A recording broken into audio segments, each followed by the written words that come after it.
বড় ভাই আমার না একবার রিলেশন হয়ে গিয়েছিল, মানে ভুলি ভাটকে হয়ে গিয়েছিল, সরি। কিন্তু কথা হয়েছে যে ও না অনেক ভালোবাসতো তোমাকে, মানে এরকম ও বলতো আর কি যে ও ভালোবাসে নাকি আমাকে।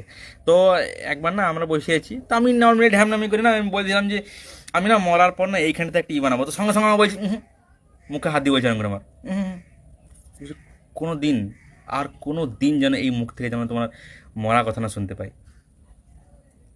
আমি বললাম, আরে আমি এমনি বলছি, কোনো দিন মানে কোনো দিন না। আমি তখন জিনিসটা হালকা করার জন্য বললাম যে আচ্ছা ঠিক আছে কোনো ব্যাপার নাই।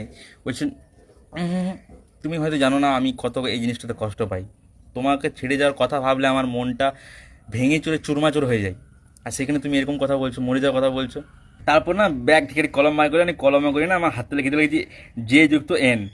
তারপর সঙ্গে সঙ্গে যে যুক্ত এন লেখার পরে হাতে এরকম করি, চুমু খেয়ে লাগবে এরকম করি। আবার আমি গায়ের ছেলে, আমি ভাবছি কি করবো, আমি এই জিনিসটাকে আমি খুশিতে পাবো, আমি ভাবছি তাহলে ঘরে যে মাকে বলবো নাকি মায়ের আংটি টানি দিয়ে দেবো খে।